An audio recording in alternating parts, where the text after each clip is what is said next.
I said happy birthday. Okay. There's no internet, so I got to think of other ways to engage my students, and I'm not able to do stations because I also use the internet. I'm like not able even to log on to my computer. Like I have some yoga balls and some of the tables were switched around. Actually, what it really turned out to be is we kind of switched out around the big tables, and back here is just like I don't know what to do with this. So hello friends, welcome back to my channel, my home sweet classroom. If you are new to my channel, my name is Maritza Lara and I teach 4th grade.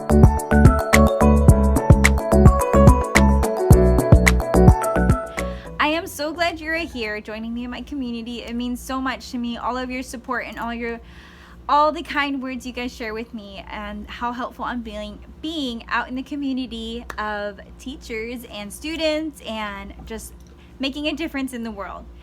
I love my job and I love everything about it. I love teaching little minds and sharing my wealth of knowledge with them. But this week's vlog is going to be about 1 week with no internet.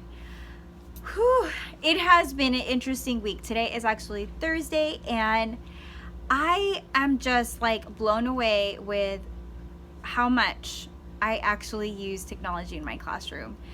I don't know about you guys, but it has just been a pretty interesting week because I use technology day to day, even if it's just a visual presentation. I use it, and I have really struggled this week. Oh my goodness. It's Thursday and it's now the end of the day, so we're going on another day without internet, and I have been really struggling. This week, I have just been doing what I can and trying to remain positive and trying to do the best I can to motivate my students and get them more engaged into learning. And us having no internet, my students have really gotten used to not relying on the internet or the computers, but I would say we do a lot of things that are collaborative through the different resources that our school and our district provides. So given that we've been having to delay some things, and I've been really struggling with it, but this week has been an interesting week, I would say. We're getting close to spring break. We have about a week and a day left because we have all of next week and then one more and tomorrow. So next week is actually on Friday is teacher work day, so I won't have my students, so technically it's just a week left. Tomorrow I want to do some spring cleaning, and I actually told my students take a mental picture, and I told them to take a mental picture and be brainstorming some ideas this afternoon on how they want to change up our classroom. So I'm really excited about that because I think it's important to get my students involved in how you want, helping them feel a part of the classroom and the classroom community. So they were really excited.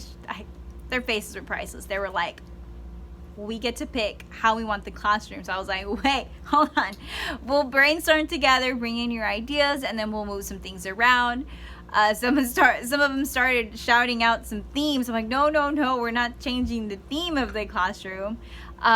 We are changing the layout of the classroom. So some spring cleaning tomorrow, getting ready for that last week.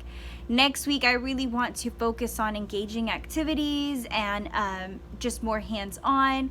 I'm preparing for no technology continuing for next week. So given that, I want to do some things that are more interactive, that have to do outside, maybe some more readers theater.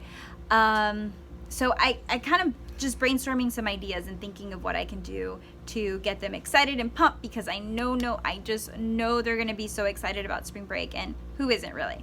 Everyone's excited, but I'm hoping that they are excited as well as wrapping up some things in the classroom. And yeah, so I want to show you guys a couple more things in my room. Today has been quite an interesting day, but very productive, I would say. We actually got a visit from the bank, and she gave my students a lesson on how to save, how money when you spend money. So that lesson was really neat. Somebody we went to the library for this presentation, so that person gave my students the lesson, and she was from the bank, so she had a whole PowerPoint presentation, and even gave my students little banks, and they were just like a cardboard box, and they had to build them, and then they did a collaborative game of trading and spending and saving. So that was quite interesting. I really enjoyed watching that, and that prepares my students for our topics to come, where we're going to talk about financial literacy. In 4th grade, you talk about financial literacy, so that's going to be really exciting. And then she gave me checks, so they're just blank checks, and I'm hoping to, I actually used blank checks when I taught 4th grade back in the States, and I really find this very, very exciting, because it's just a lot of fun to be able to it's just a lot of fun to be able to use real world things that get your students thinking, and using those tools in order to prepare them for the future and for being career ready. And tomorrow is actually somebody's birthday. One of my students is having a birthday, and I wanted to show you guys what I give my students when it's a birthday. And I'm not gonna take credit for this idea. I want to say I saw it online somewhere, I can't remember, so I went ahead and ordered it at the beginning of the year, and then I have all the materials, and when it's somebody's birthday I put it together, and they get really excited. So it kind of imitates the idea of a cupcake, and it's actually a just simple materials, and it's very easy to put together. They get excited, and yeah, so I actually have somebody to help me today, and actually my baby girl here. This is Isabella. Say hi, Bella. Hi. She is always in my classroom. Well, my little ones are always in my classroom. This is actually my daughter, and she wants to help me in the classroom. She's always helping me out doing things, and she's a great helper. Right, Bella? Yes. So she's gonna help me put this together, and I'm gonna show her how to do it so that it's prepared for my student in the morning when they walk in, and we get to sing happy birthday, do some celebrations, and then we move forward on our day. So let's put it together, Bella. Are you ready? Yeah. Let's see. I'm gonna show you how to put it together. Okay, so first of all, I bought these online, and they're just simple like cups. Frappuccino cups, and yeah, they come in a set, in a large set, so it's kind of cool how they come in a large order. So I've ordered a bunch of them, and then when I use them, and I take them apart, and then they're just come in 2 pieces already placed for you. So we put that first, and then we put the confetti inside of it. And then it needs to be kind of poofy out. And then I just put a couple of incentives in there. I have an eraser. All my students love little dogs, so an eraser, put that in there. Put a balloon so they can celebrate later. Not in my classroom, no balloons in my classroom. And then I have a lollipop. Lollipop. And some stickers. They're hearts. And then lastly, a pencil with happy birthday sign at the top. And then I put this at the end. I have to put this first, so we have to put the top first. And it's easy to put back in. And then we stick the pencil in the middle, inside the hole, so that it sticks out of the cup. And that is it. There you have it. Do you think my students are gonna like it, Bella? Yeah, I hope they do. They like them. And that's all I have. So we celebrate everyone's birthday as the birthdays come up in the month. This month I only had 2 birthdays, so yeah. One of them I actually was gone. I was not here, so I left my sub the birthday cup. So this time I am here, and we'll give her her birthday cup in the morning. Well, I'm not gonna be here, so tell them I said happy birthday. Okay. Oh, something else we did today that was exciting was, like I'm telling you, like there's no internet, so I got to think of other ways to engage my students, and I'm not able to do stations because I also use the internet. I'm like not able even to log on to my computer. That's how much the computers rely on the internet. So I'm not able to do my stations like I normally do. I'm not able to print anything because the printers are connected wirelessly. It is not an ideal situation, but it's gonna be okay. I know it's gonna be okay. But another thing I did this morning, we started area and perimeter, and I actually love area and perimeter. I love teaching math. A couple years ago when I first began teaching, I actually just taught math and I loved it. I was the only math teacher, so that was really exciting.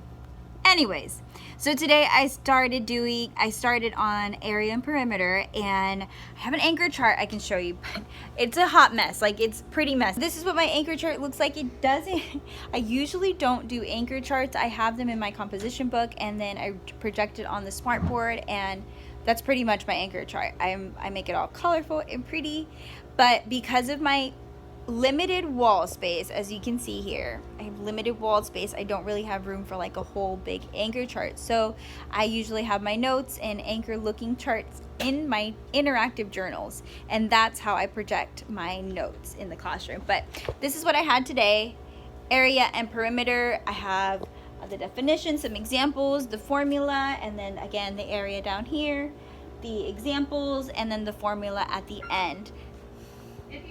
I feel like my students are more engaged in the morning, and that's why I do math in the morning. I just feel like it works out best in the morning for me. And I have changed it. If you're curious, I have changed it a couple of times. I've tried it in the afternoon. I've tried it like right after or right before lunch, and then continue after lunch. But it wasn't working. So I went back to my mornings, and it's been working out great. But it's a little bit difficult without my internet, and I'm not able to do my regular routine and my rotations. So I'm trying a different approach and making the best of it. But this morning, after I introduced and went over area and perimeter, we actually had a lesson outside, and it was using chalk. So before my students came back from specials, I went ahead and gave my lesson. And we went outside, and after reviewing it and doing some practice problems, we went outside, and then I gave them graph paper, and we went ahead just and explored and found the perimeter and area for the examples I set outside. And that was fantastic. They loved it. It was a nice morning out, so it was really great. And they were engaged. They really enjoyed it. We came back in the classroom, and we did some more object designs. I really don't know what I would call it.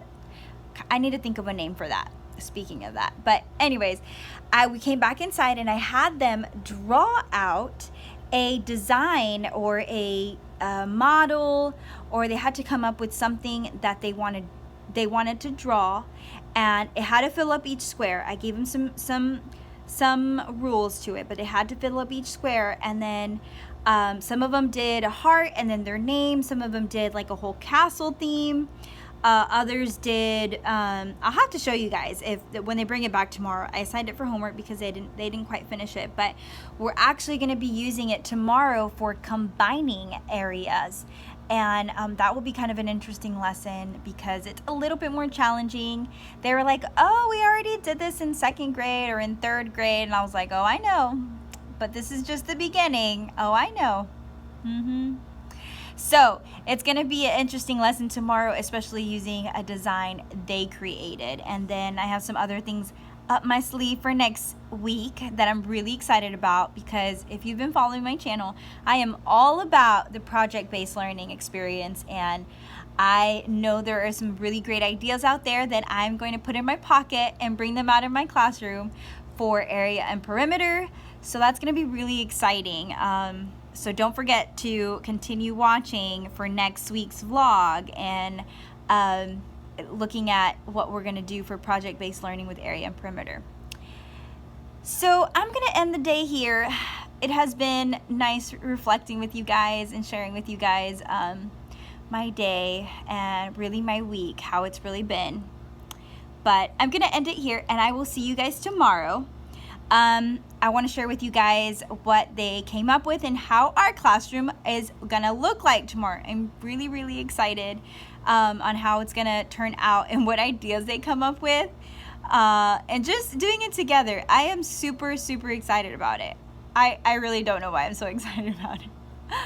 But I will see you guys tomorrow. Have a fabulous evening, everyone, and I'll see you bright and early in the morning. Hello, YouTube. Happy Friday. It is now after school. It is the end of my day, and it has been a fabulous Friday, actually.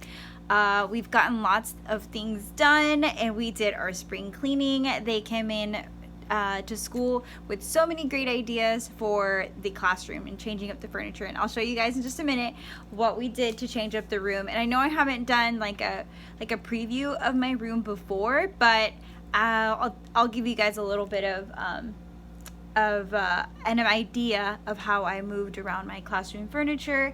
And I still have a little bit of work to do.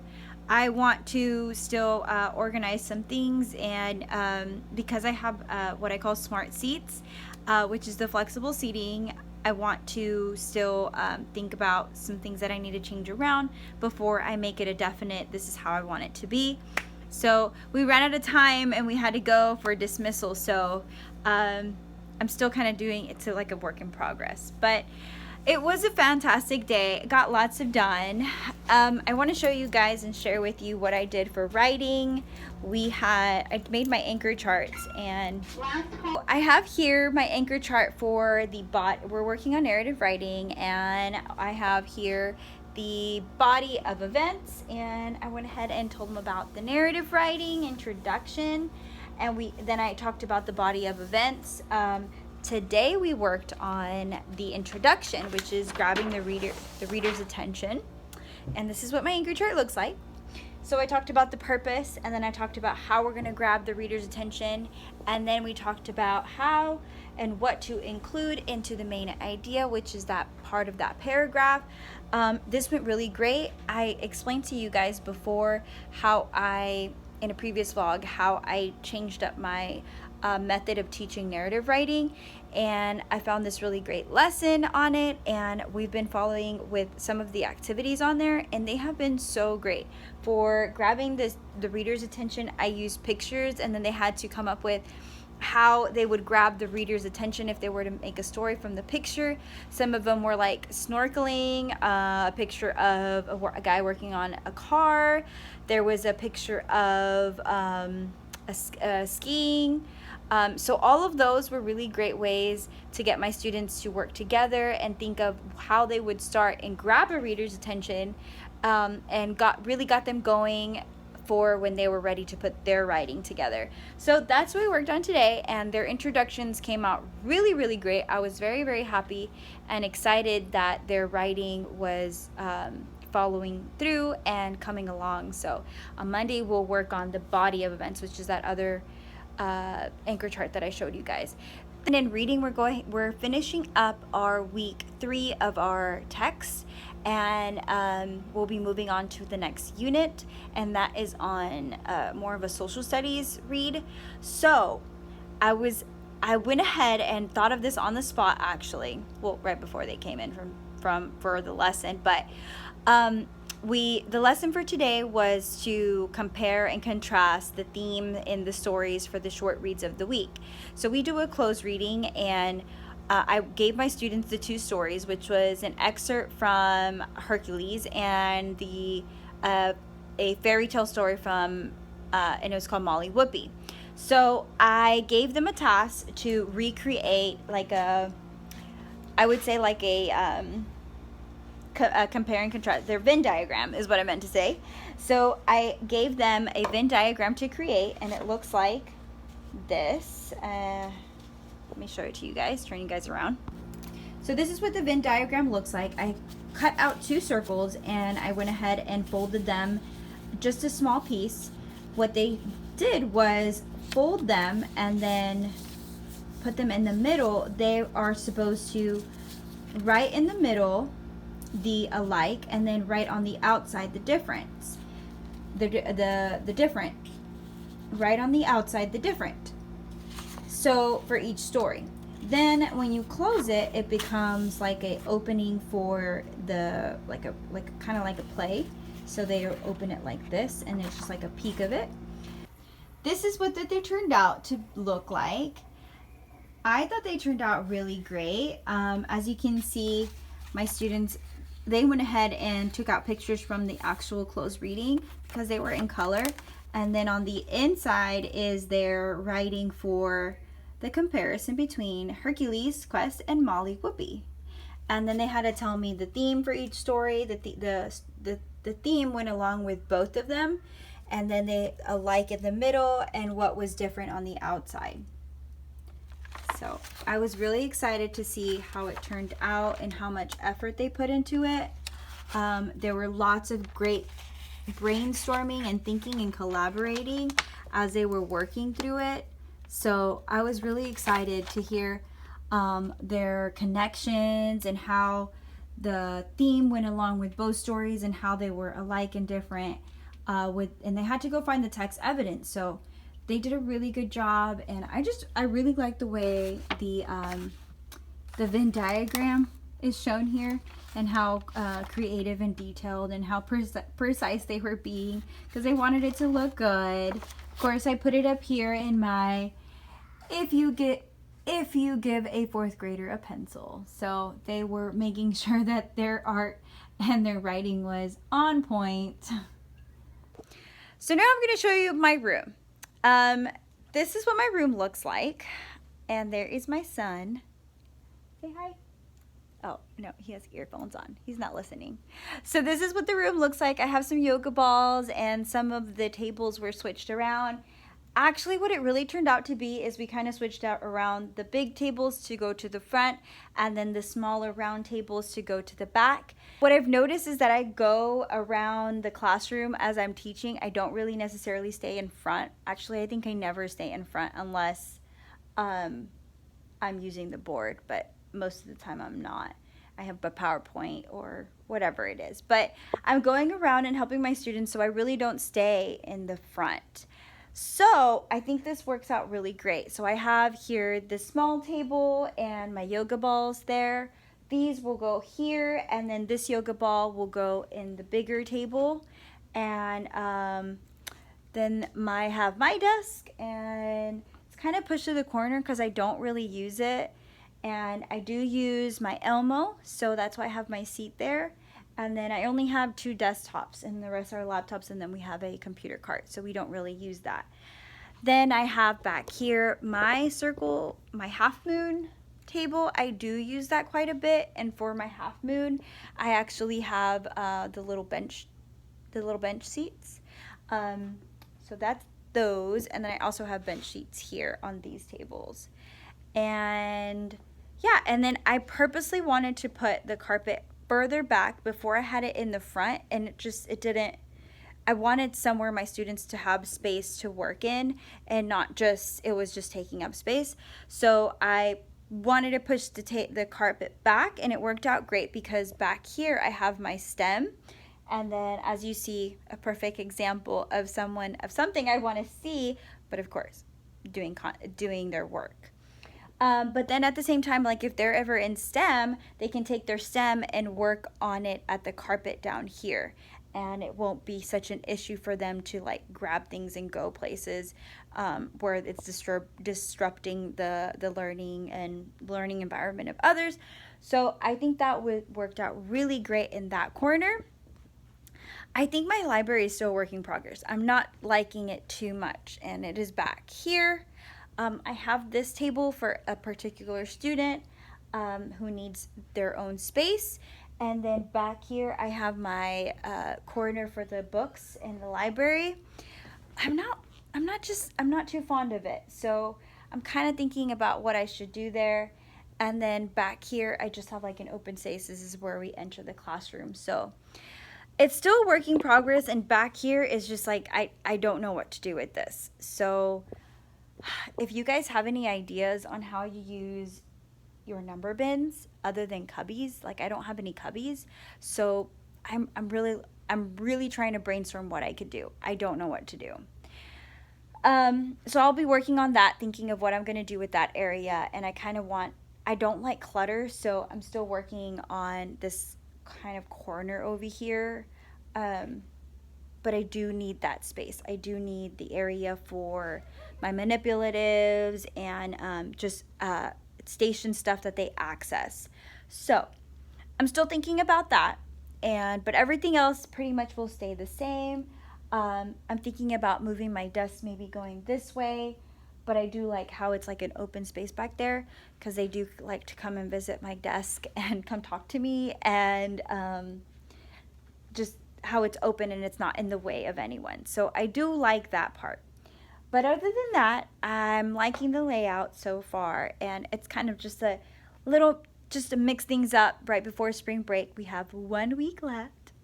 And then Friday is a teacher work day. So next Friday, I'll just be working in my room and getting grades in and doing all that good stuff that we do on a teacher work day.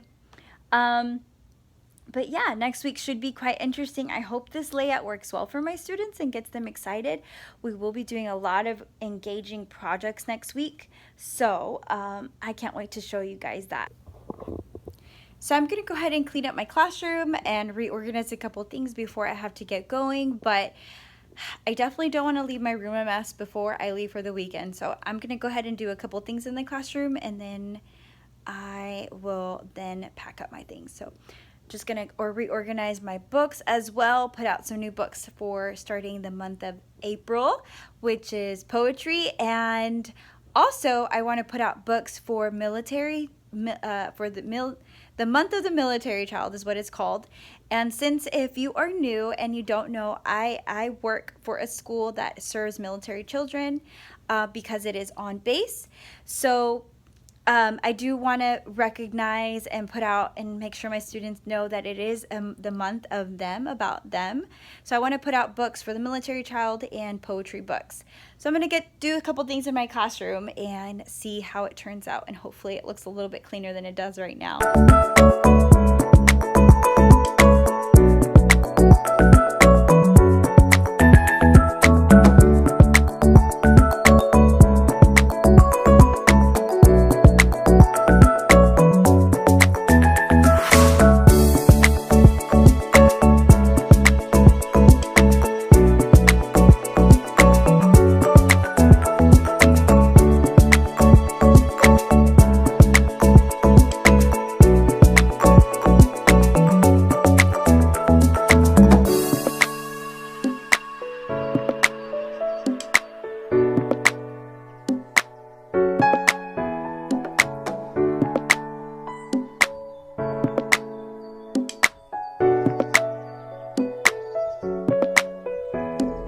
So as you can tell, I don't have a system for my library because of like the lack of books that I have, but I do like to display my books for the week or the month or by theme.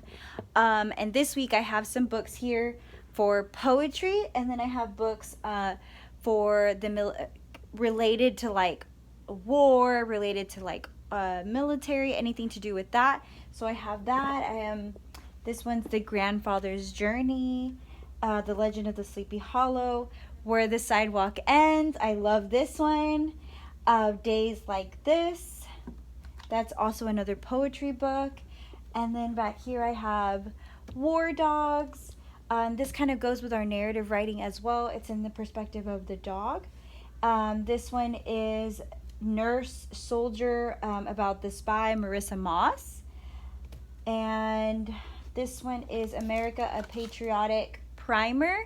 So I just like to put out some books that are going to catch my students' attention and get them going and thinking of the theme of the month, the week, whatever that we're doing. I try to change them out as much as I can, along with all the other books that we have in our library. But my students just love to grab the books from the library. So I try to check out as many books as I can that are related to any topics that we're talking about in class, and have them have variety and choice in the classroom. So I'm putting that out, and just have a couple more things to clean up.